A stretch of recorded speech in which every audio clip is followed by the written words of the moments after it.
జై సీతారాం. గౌరవం అనే భావన కూడా కేవలం మనుషులకు తప్ప జంతువులకు వర్తించదు. స్త్రీ పురుషులు వివాహ వ్యవస్థతో ముడిపడినప్పుడు ఒకరికొకరు సమర్పించుకునే మానసిక శారీరక అనుబంధమే శీలం.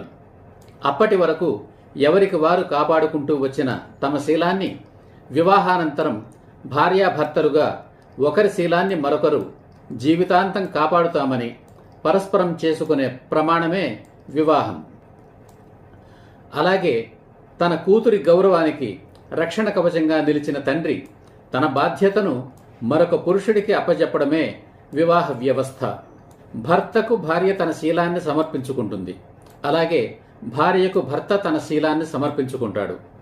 ఆ క్షణం నుండి వారి మధ్య ప్రేమ పరిఢవిల్లి భార్యాభర్తలు ఒకరి శీలాన్ని మరొకరు జీవితాంతం కాపాడుకుంటారు. ఇది మన భారతీయ సమాజం ఈనాటికి నిలబెట్టుకుంటున్న మహోన్నత సాంప్రదాయం.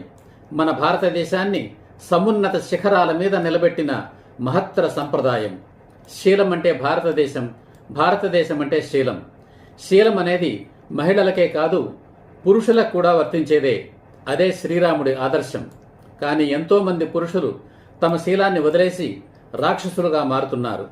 కానీ తాము పోయిన తర్వాత కూడా తమ భార్యలు మాత్రం శీలవతులుగానే మిగిలిపోవాలని భావిస్తారు. అంటే స్త్రీలందరూ చెడిపోవాలి, నా భార్య తప్ప అనే రావణాసురులుగా మారుతున్నారు. శీలాన్ని కోల్పోయిన భార్యను చంపి తాను కూడా ఆత్మహత్య చేసుకొని చస్తాడు పురుషుడు. అది భార్యగా ఒక స్త్రీ యొక్క శీలం విలువ. ఆ స్త్రీ శీలానికి విలువగట్టే షరాబు ఎవడు? భార్యాభర్తలు ఒకరి శీలాన్ని మరొకరు జీవితాంతం కాపాడుతామని పరస్పరం చేసుకునే ప్రమాణమే వివాహం. భార్య ఉండగా మరొక స్త్రీని కోరుకోవడం భర్త తన గౌరవాన్ని కోల్పోవడమే కాక భార్య గౌరవానికి భంగం కలిగించడమే.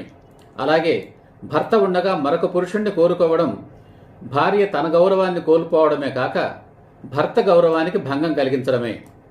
వివాహానికి పూర్వం గాని వివాహానంతరం గాని స్త్రీ గాని పురుషుడు గాని పరాయి వాళ్లతో శారీరక సంబంధాన్ని కలిగి ఉండడం అంటే తమ గౌరవానికి తామే భంగం కలిగించుకోవడం.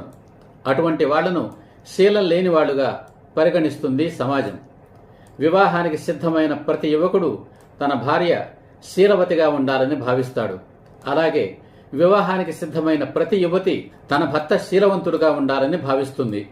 శీలం కోల్పోయిన జీవిత భాగస్వామిని యువకులు గాని యువతులు గాని తెలిసి తమ జీవిత భాగస్వామిగా అంగీకరించరు. జై హింద్, జై సీతారాం.